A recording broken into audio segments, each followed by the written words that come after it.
رائے گنج میں 5 روزہ فروری کے مہینے میں 5 روزہ ایک پرانے تبلیغی ساتھیوں کا جوڑ تھا، جس میں 4 ماہ 7 ماہ سال والے اور علماء کرام آئے ہوئے تھے، 7 ماہ سال والے اور علماء کرام آئے ہوئے تھے۔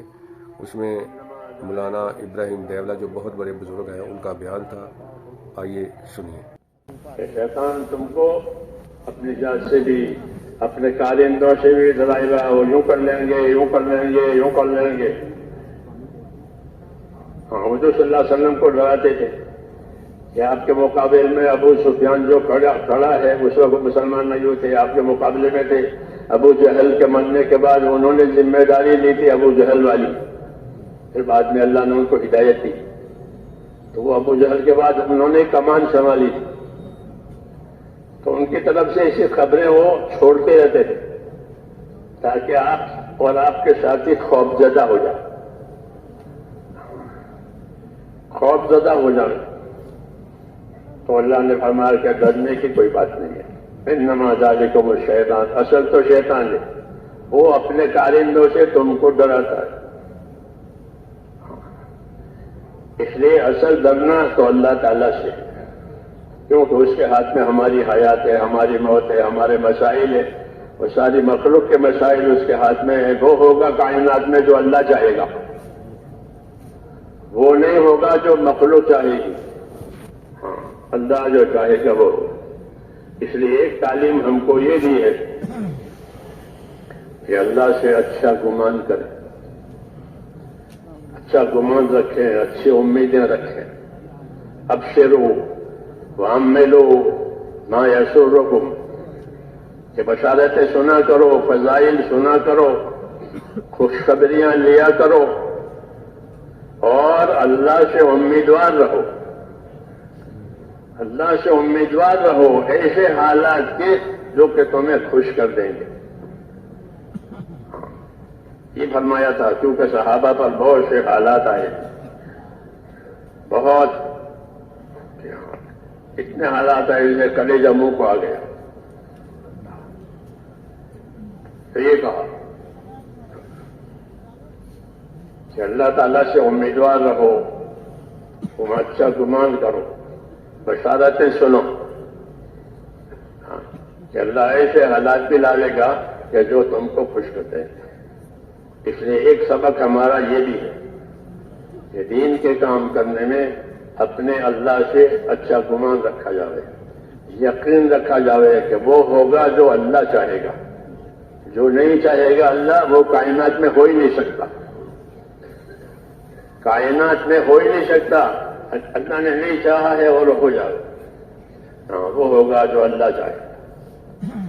اس لیے ہم کو یہ سبق دیا ہے بزرگوں نے کہ من اصلح ما بینہ وبین اللہ اصلح اللہ ما بینہ وبین خلقہ، یہ لکھا بزرگوں نے کہ جو لوگ اپنا اور خدا کا معاملہ ٹھیک رکھیں گے تو اللہ ان کا اور مخلوق والا معاملہ ٹھیک کر دے گا، اللہ ان کا اور دنیا والوں کا معاملہ ٹھیک کر دے گا، دیر سے یا سویر سے۔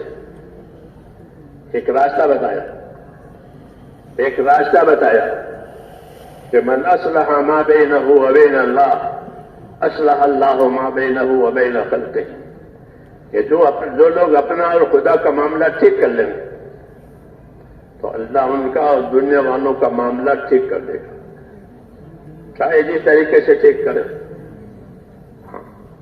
اس کے بعد بہت راستے ہیں، اللہ بڑی قدرت والے ہیں، اللہ بڑی تدبیروں والے ہیں، بڑی تدبیروں والے، آسمانوں سے تدبیریں کرتے ہیں زمین تک، تو وہ بڑی تدبیروں کے مالک ہیں، بڑی قدرت والے ہیں کہ وہ کریں گے۔ شرط یہ ہے کہ دین کے کام کرنے والوں کا معاملہ اللہ تعالیٰ سے صحیح ہو۔ اس لیے کہا جو اپنا اور معاملہ خدا کا معاملہ ٹھیک کر لیں گے تو اللہ ان کا اور مخلوق والا معاملہ ٹھیک کر دے گا۔ یہ ضرور ہے کہ دنیا حالات کا گھر ہے، یہاں حالات آتے ہیں، حالات کے بغیر دنیا نہیں ہے، حالات کے بغیر دنیا نہیں ہے۔ آخرت ہی ایک ایسی جگہ ہے کہ وہاں ایک ہی حال رہے گا، بس ایک ہی حال رہے گا، یا کامیابی یا ناکامی، ختم۔ حالات نہیں بدلیں گے، یہاں بدلیں گے۔ دنیا کو اللہ تعالیٰ نے حالات کا گھر بنایا ہے اور یہ حالات انسانوں پر گزرتے ہیں۔ بیماریاں، تندرستیاں، دشمنیاں، دوستیاں، ہدایت، گمراہی، یہ سب یہ حالات کہ انسان ہی اس کا شکار ہوتے ہیں، انسانوں پر یہ گزرتے ہیں۔ تو یہ تو ایک بات ہوئی کہ دنیا کو اللہ نے حالات کا گھر بنایا ہے۔ ہاں، آدمی چاہے نہ چاہے، بعض دفعہ اچھے حالات آتے ہیں، خوشحالیاں آتی ہیں، ہر لائن سے خوشحالی، اور بعض دفعہ ناگوار حالات آتے ہیں ہر حالت سے۔ تو ہدایت کی بات یہ ہے کہ ہم حالات کے تابع نہیں ہیں، ہم حکم کے تابع ہیں۔ آدمی مالدار بھی ہوتا ہے، غریب بھی ہوتا ہے، تندرست بھی ہوتا ہے، بیمار بھی ہوتا ہے، دشمنی کہ یہ حالات ہیں، یہ گزرنے کے لیے ہے۔ جتنے حال آتے ہیں وہ آتے ہیں اور گزرتے ہیں، جیسے بچپن آیا گزر گیا، جوانی آئی گزر گئی، بوڑھاپا آیا گزر گیا۔ کہ حالات کو اللہ نے ایک تو گزرنے کے لیے بنایا ہے، وہ پہلے ہوتے نہیں، حالات بعد میں آتے ہیں۔ حال کے معنی ہے عربی میں اترنے والی چیز، حال عربی کا لفظ ہے، اللہ یحلو اترنا، تو اترتا ہے، جیسے بچپن آیا، جوانی آئی، بڑھاپا آیا، بیماری آئی، تندرستی ہے۔ تو دنیا کو اللہ نے حالات کا گھر بنایا ہے، اور یہ حکمت ہے اللہ تعالیٰ کی کہ حالات کے ذریعے سے بندوں کا امتحان لیں گے۔ اچھے حالات میں بھی امتحان ہوتا ہے، ناگوار حالات میں بھی امتحان ہوتا ہے، پھر امتحان لے کر کے کامیاب کریں گے۔ اس لیے حالات کو قرار نہیں ہے، حالات بدل جاتے ہیں، مگر ہوتے ہیں امتحان کے لیے۔ اس امتحان میں پاس ہونے کے لیے اپنا تعلق اللہ تعالیٰ سے صحیح کرنا پڑتا ہے کہ اللہ سے اپنا تعلق صحیح کرو۔ ہاں، اپنا تعلق اللہ تعالیٰ سے صحیح کرو۔ جیسے کیوں کہ جب اللہ تعالیٰ سے تعلق صحیح ہوگا تو پھر اللہ تعالیٰ کی مدد ہوگی، حفاظت ہوگی، اللہ کی قدرت ساتھ ہوگی۔ اس لیے بزرگوں نے فرمایا کہ من اصلح ما بینہ و بین اللہ اصلح اللہ ما بینہ و بین خلقہ، کہ جو لوگ اپنا اور خدا کا معاملہ ٹھیک کر لیں گے تو اللہ ان کا اور مخلوق والا معاملہ ٹھیک کرے گا۔ یہ دعوت ہے کہ اللہ سے معاملہ صحیح رکھو۔ کہ اللہ سے معاملہ صحیح رکھنے کی کیا صورت ہے؟ ایک تو اللہ تعالیٰ سے اچھا گمان رکھو، اللہ پر یقین کرو کہ سب کچھ اللہ کے ہاتھ میں ہے، سب کچھ اللہ کے ہاتھ میں ہے، کسی کے ہاتھ میں کچھ نہیں ہے۔ حیات اور موت جس کے ہاتھ میں ہے اس کے ہاتھ میں سارے مسائل ہیں، اس کے ہاتھ میں سارے مسائل۔ ہاں، اس لیے ایک یقین کہ اللہ سے ہوگا، اللہ کے غیر سے نہیں ہوگا۔ جی ہاں، ورنہ شیطان اور نفس، شیطان ڈراتا ہے، نفس گھبراتا ہے، اور دنیا دھوکہ دیتی ہے۔ یہ تینوں ایک طرف ہے۔ شیطان ڈراتا ہے، ڈراتا ہے حالات سے، تمہارا کیا ہوگا، تمہارا کیا ہوگا۔ آدمی خرچ کرنا چاہے تو اس کو ڈراتا ہے کہ خرچ کرو گے پھر کیا کرو گے۔ ان شیطان کہ شیطان محتاجی سے ڈراتا ہے، فقر و فاقہ سے ڈراتا ہے، تم پیسے خرچ کرو گے، صدقہ کرو گے، لگاؤ گے تو پھر کیا کرو گے۔ یہ وہ محتاجی سے ڈراتا ہے۔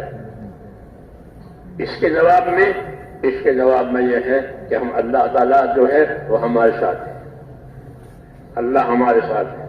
حضور صلی اللہ علیہ وسلم کو یہی سبق سکھایا، موسیٰ علیہ السلام کو یہی سبق سکھایا۔ موسیٰ علیہ السلام کے ساتھی سمندر میں آئے اور فرعون پیچھے سے آیا تو موسیٰ علیہ السلام نے کہا کہ اللہ ہمارے ساتھ ہے۔ حضور نے ابو بکر سے کہا جب آپ پہاڑ میں چھپے ہوئے تھے اور دشمن وہاں تک پہنچ گئے تو حضور نے اللہ ہمارے ساتھ ہے، اللہ ہمارے ساتھ ہے۔ تو یہی سبق ہمارا بھی ہے کہ اللہ ہمارے ساتھ ہے، اللہ کی قدرت ہمارے ساتھ ہے، ہم اس کے حکموں پر ہیں، ہم اس کے نافرمانی پر نہیں ہیں.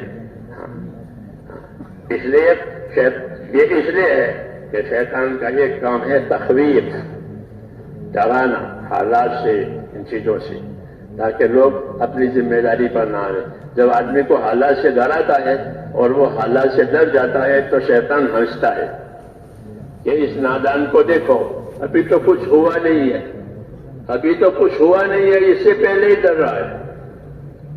ہاں بیوقوف بناتا ہے. یہ لکھا کتابوں میں کہ وہاں جائیں گے تو بیمار ہو جائیں گے، وہاں جائیں گے تو یہ ہو جائیں گے، وہ کچھ نہیں، کچھ ہوا ہی نہیں ہے.